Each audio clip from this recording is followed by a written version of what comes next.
Hi there, and welcome to the Cotswold Explorer. I'm Robin Shuckburgh, and Ross Widget and I are continuing our exploration of the Cotswolds in the village of Broadway.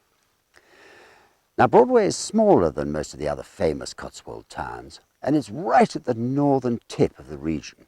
In fact, we're actually in Worcestershire, but we're surrounded on three sides by the rather more familiar Cotswold county of Gloucestershire. It's mainly famous for its beautiful high street, lined with chestnut trees and these golden, beautiful Cotswold stone buildings, and a plethora of shops, pubs, cafes and hotels. It's frankly worth visiting Broadway just for the high street. However, there are various other things for which Broadway is justifiably famous. We're going to show you around, and I know that you, along with all the artists, musicians, writers and craftsmen who discovered Broadway before you, will be utterly captivated by its beauty. Follow me.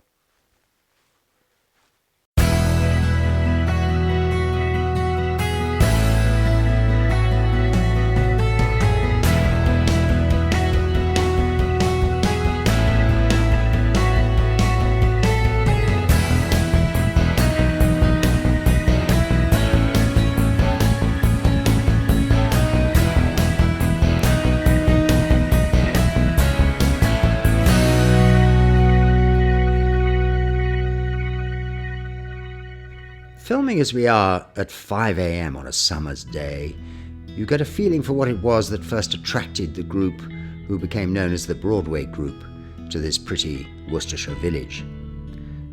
The rose-coloured buildings, mostly built with stone from the quarries on Broadway Hill to the south of us, give one an extraordinary sense of peace. The early morning sounds of the milkman making his deliveries, the delicatessen owner stacking his fresh produce onto ancient wooden market barrows and displaying them in front of his shop, and a small band of men in the apparently obligatory bright yellow coats picking up any detritus left from the previous day. This peaceful scene is probably as close as we'll get to that which Francis Millet, an expat American painter and illustrator, happened upon in the mid-1880s. It was perfect timing on Millet's part, for a fashion was developing in England for artists to gather in groups and form colonies away from the smelly, noisy and generally uninspiring life in the cities. They could be found in Cornwall, Yorkshire and Suffolk, as well as here in Broadway. Millet, a man blessed with some private wealth, first acquired Farnham House in Broadway to live in with his family, and shortly afterwards, when it became obvious that he'd be joined by many of his creative friends, he bought an old monastic ruin called Abbott's Grange, which he restored just enough to turn it into a studio where they could all work. Into this idyllic environment came the painters, John Singer Sargent, Edwin Abbey, Alfred Parsons, also a well-known garden designer and illustrator, George Borton, Edwin Bashfield, the English illustrator Fred Barnard, and the writers Henry James and Edmund Goss. An impressive group if ever there was one. Goss wrote of the Grange at the time, "A medieval ruin, a small ecclesiastical edifice, which was very roughly repaired so as to make it a kind of refuge for us. And there, in the morning, Henry James and I would write while Abbey and Millet painted on the floor below, and Sargent and Parsons tilted their easels just outside. We were all within shouting distance, and not much serious work was done, for we were in towering spirits, and everything was food for laughter. Henry James was the only sedate one of all, benign, indulgent but grave, and not often unbending beyond a genial chuckle." It does seem Henry James was the only calming influence amongst this rather rowdy group, and it's not clear how much of an influence he really had. In the best tradition of artistic communities, they were a lively and colourful bunch, confident in the value of creative life and the contribution they would make to the rest of the world. They were certainly not great contributors to the peace and tranquility of Broadway. Edmund Goss also wrote, "Nothing we do scandalises the villagers. Fred Barnard, with an enormous stage slouch hat over his shoulders, chased one of the Americans down the street. The man chased, screaming all the time and trying to escape up lamp-posts and down wells. Not a villager smiled. Whatever we do or say, wear or sing, they only say, 'Them Americans is out again.' Now fully restored, the Grange is an extremely upmarket B&B, surely worth a visit. Towards the end of the 19th century, this community, like all those before and after, started to wear out. It's an inevitability that such passion and enthusiasm will wilt with time. But the legacy these young, rebellious and hugely creative people left behind is seen in the eyes of those thousands of people from all around the world who visit this village each year. The group dispersed. Abbey bought a house in Fairford, south of here, and was followed by Sargent and eventually Henry James.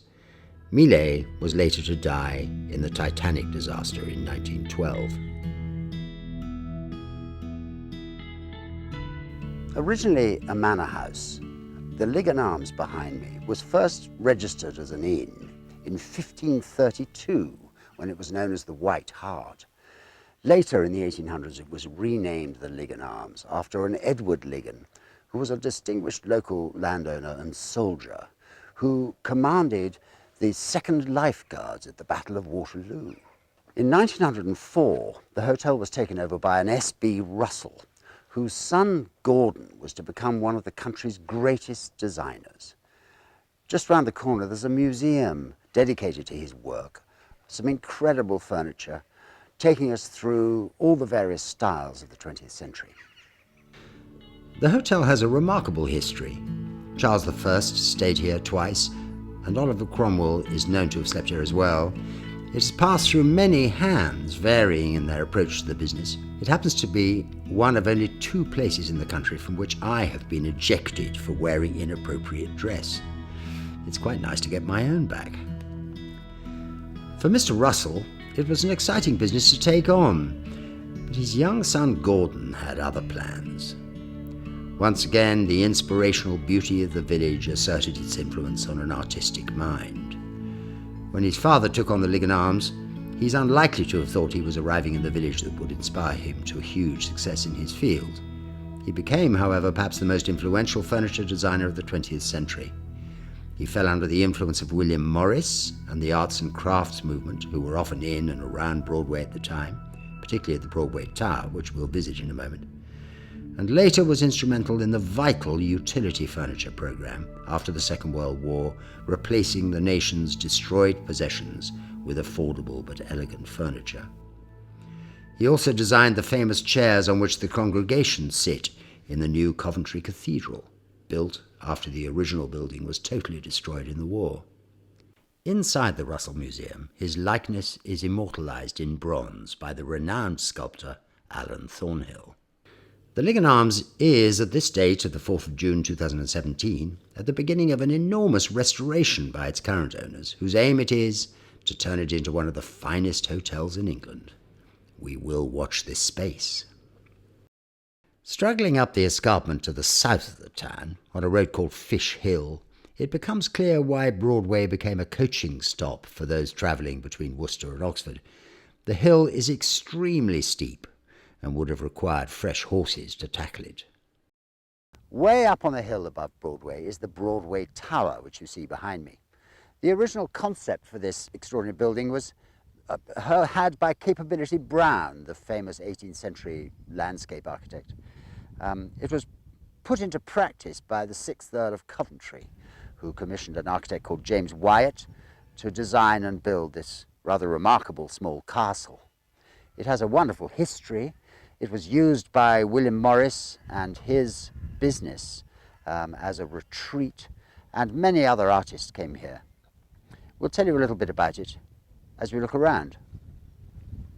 The tower has been inspirational for a variety of creative people. Thomas Phillips had his early printing press here. He was one of the greatest ever collectors of books and manuscripts. And many of the arts and crafts movement used the building as a kind of 19th century holiday let. The pre-Raphaelite artists Dante Gabriel Rossetti, Edward Burne-Jones and William Morris himself were frequent visitors, and it was here that Morris began his campaign for the preservation of historic monuments. Actually, hang on a minute, I do remember saying something similar about the church in Burford. Perhaps it's slightly tricky to be completely certain where these things begin. It has, however, one of the most extraordinary views in the country. It is said you can see 13 different counties from up here. Well, I hope you've enjoyed our trip around Broadway. It is a very beautiful place, and you can understand why those extraordinary expat American artists found it so fascinating and so creative. You can find us, remember, on Facebook, you can find us on Twitter, but our website is thecotswoldexplorer.co.uk. If you go on there, you'll find everything we've done. We'll be visiting another Cotswold town next month. We'll see you then.